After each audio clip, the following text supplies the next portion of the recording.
হে আমার স্বর্গস্থ পিতা, পরম পিতা, পরম ঈশ্বর, তোমার ধন্যবাদ করি, প্রশংসা করি, গৌরব করি গো পিতা। পিতা গো, প্রতিদিনের ন্যায় আজও তোমার কাছে উপস্থিত হয়েছি প্রার্থনা নিয়ে, কেননা একমাত্র তুমি সেই ঈশ্বর যে পারো আমাদেরকে সব সময় সব রকম বিপদ থেকে আগলে রাখতে। পিতা, তোমার ধন্যবাদ করি প্রতিনিয়ত তোমার ভালোবাসা, দয়া, কৃপা দিয়ে তোমার সকল সন্তানকে সব সময় সব রকম বিপদ থেকে আগলে রাখার জন্য।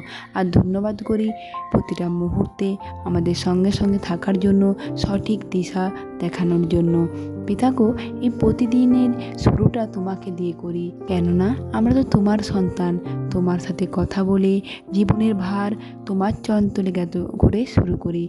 তাই তো পিতা, আজও এই সুন্দর সকালে তোমার কাছে এলাম। আমি নিজেকে এবং তোমার সকল সন্তানকে তোমার চরণতলে জ্ঞাত করলাম। সকলের ভার নাও, সকলকে স্পর্শ করে তাদের জানতে অজান্তে যা ভুল অন্যায় পাপ করেছে পিতা, সব কিছু তোমার পর্শে দূর করো, তাদের ক্ষমা করো এবং তাদের মনের সকল ইচ্ছা পূরণ করো পিতা।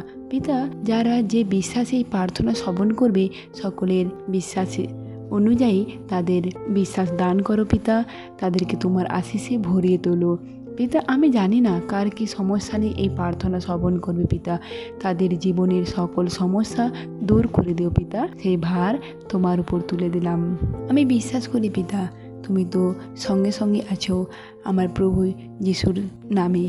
পিতা গো, এই প্রার্থনা তুমি শ্রবণ করলে, সকলের ভার নিলে, সকলকে আশিসে ভরিয়ে দিলে, তার জন্য তোমার ধন্যবাদ করি। এই প্রার্থনা আমার প্রভু যিশুর নাম হইতে চাইলাম। আমেন। এবার আসা যাক বাক্যে। প্রেরিত 20 অধ্যায় 24 পদ। কিন্তু আমি আমার প্রাণকেও নিজের কাছে মূল্যবান বিবেচনা করি না, শুধু চাই যে আমি যেন সেই দৌড় শেষ করতে পারি এবং প্রভু যিশুর যে কর্মভার আমাকে দিয়েছেন তা সম্পূর্ণ করতে পারি। সেই কাজটি হলো ঈশ্বরের অনুগ্রহের সুসমাচার সম্পর্কে সাক্ষ্য দেওয়া।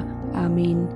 পিতা, তোমার সন্তানদের জন্য বিশেষ প্রার্থনা রয়েছে। তোমার এক সন্তান সঞ্জু ঘোষ। পিতা, সে জীবনে অনেক কষ্ট পেয়েছে পিতা, তার জীবনের সকল সমস্যা দূর করে দাও।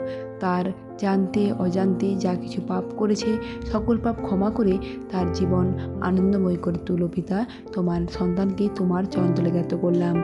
তুমি তার ভার নাও, তার জীবন তুমি সুন্দরতায় ভরিয়ে দাও পিতা। সেই ভার তোমার উপর তুলে দিলাম। আর পিতা, তোমার আরেক সন্তান মমতা গড়াই। পিতা গো, তার অনেক সমস্যা রয়েছে, নার্ভের সমস্যা রয়েছে পিতা, একমাত্র তুমি পারো সুস্থ দান করতে। সেই ভারও তোমার উপর তুলে দিলাম। তোমার সন্তানের ভার তোমার উপর তুলে দিলাম। তোমার স্পর্শ করো, তোমার স্পর্শে তাকে সুস্থতা দান করো পিতা। আর পিতা, তোমার আরেক সন্তান নিরুপদ্র হালদার পিতা। পিতা গো, সে সকলকে ছেড়েছে তোমার জন্য।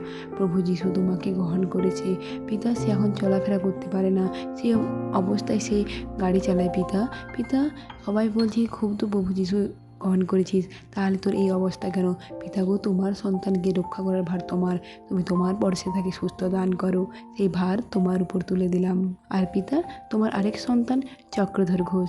পিতা গো, তাকে সব সময় সব রকম বিপদ থেকে আগলে রেখো, তার পাপ ক্ষমা করে। পিতা, তার জীবনে একটার পর একটা বিপদ ঘটে যাচ্ছে পিতা, তুমি তোমার পর্শে তোমার সুরক্ষিত বেড়াজাল দিয়ে প্রতিটা মুহূর্তে ঘিরে রেখো পিতা। সেই ভার তোমার উপর তুলে দিলাম। আর পিতা, তোমার আরেক সন্তান পিউ ঘোষ।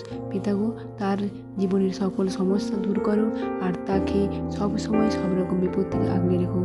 সেই ভারও তোমার উপর তুলে দিলাম। আমি বিশ্বাস করি পিতা, তুমি প্রার্থনা শ্রবণ করলে, উত্তর দিলে। এই প্রার্থনা আমার প্রভু যিশুর নাম হইতে চাইলাম। আমেন।